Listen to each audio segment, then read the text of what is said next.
Good morning. Welcome to Breakfast with Roger Johnson and Nina Warhurst. Hello, good morning. Our headlines today. The row over schools intensifies. A number of councils join teaching unions in calling for a delay in primary pupils returning en masse in England.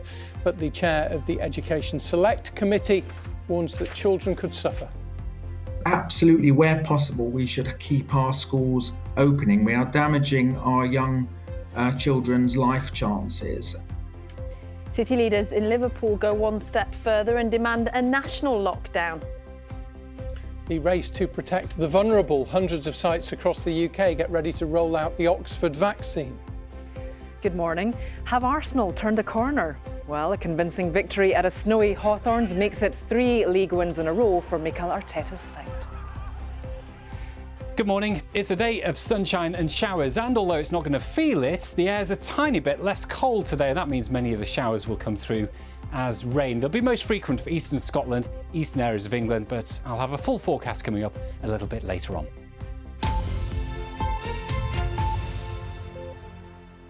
Good morning, it's Sunday the 3rd of January. Our top story today, some councils and teaching unions in England are continuing to pile pressure on the government, calling for primary schools to be kept closed to the majority of pupils after the Christmas holidays.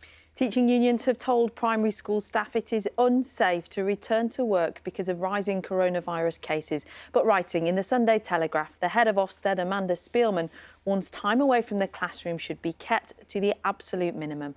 Our political correspondent, Chris Mason, has more. This is Brighton, where primary schools were due to reopen this week after the Christmas holidays. But now the local authority is advising that they shouldn't, and has asked the Education Secretary to intervene too. We've written to Gavin Williamson to ask him to close our primary schools in line with the decision that he's made in London and other areas. But what we've also done is written to schools directly ourselves and asked them to, or advised them that we think the right decision is for them to move to remote learning on Monday and only be open for children of key workers and our most vulnerable children as well. And this is Birmingham, where the City Council has said it will support any primary school head teachers who decide to shift to learning from home. And this morning, local leaders in Liverpool are calling for another national lockdown. They argue the current tiers system in England isn't working. We feel that, to curb this virus, particularly with the new strain, it's really important that we tackle it head on and that we're proactive rather than reactive when things get really bad, and that a lockdown would help to resolve that.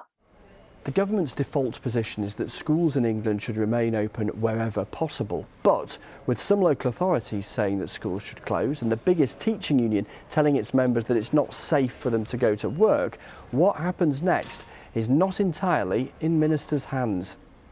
How many more councils could suggest schools close for most pupils? How many teachers will turn up in classrooms? Union leaders are in touch with one another this weekend, coordinating their actions.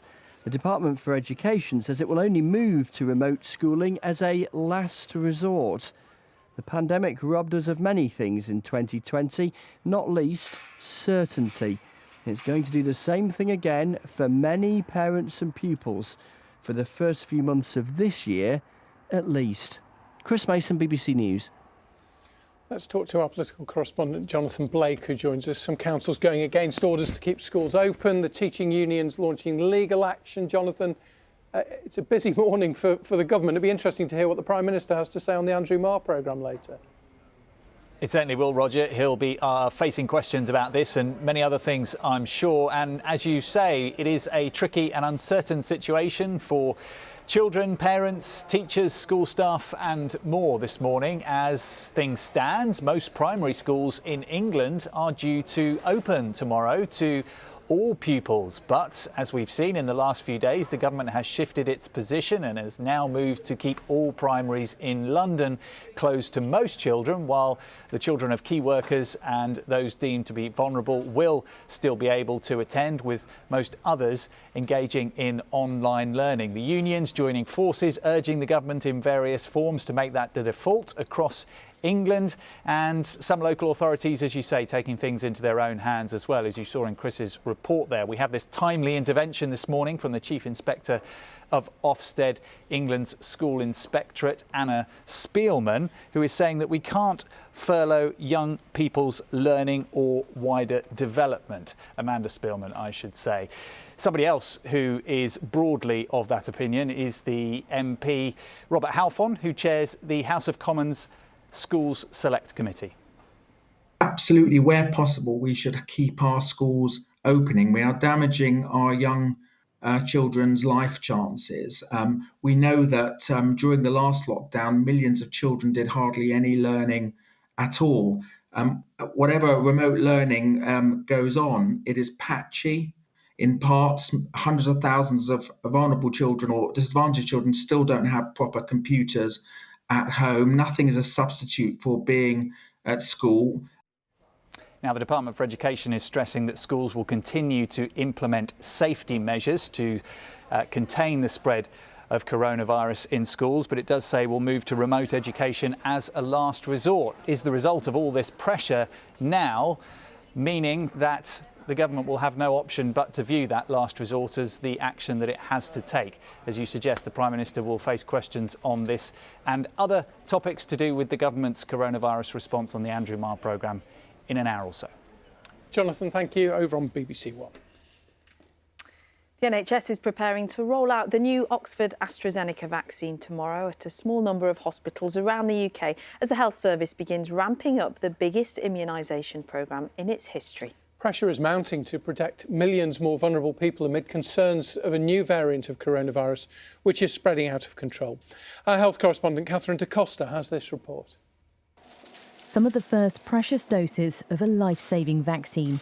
The Princess Royal Hospital in West Sussex is one of a small number of hospitals that will begin inoculating people with the Oxford vaccine tomorrow, before the rollout's extended to more than 700 sites later in the week. We're really pleased to be one of the early sort of areas that will be giving this vaccine, because we know that it's going to protect people, protect our staff, and it's the thing that's going to help us manage this pandemic.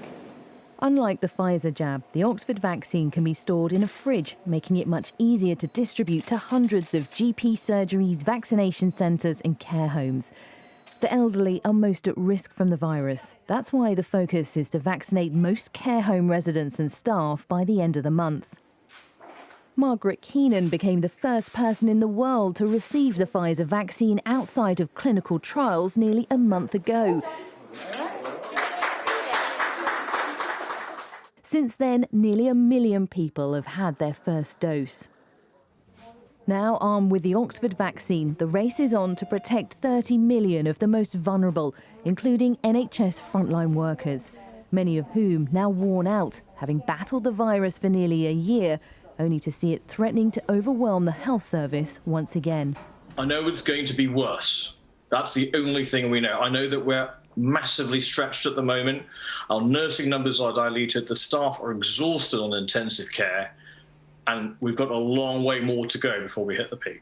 For now, there's still no let-up in sight. Yesterday saw another record high, with more than 57,000 new COVID cases recorded.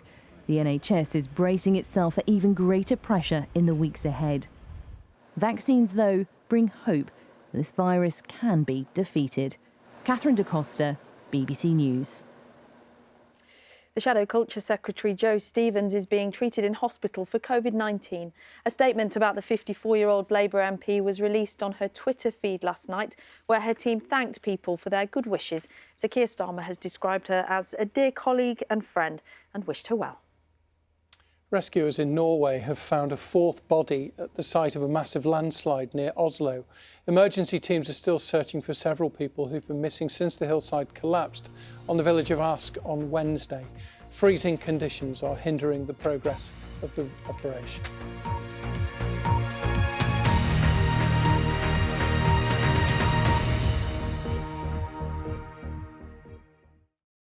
See the headlines as they happen and watch BBC News live in the app and get the full story with bbc.co.uk/news. Follow the story for all the latest with BBC News.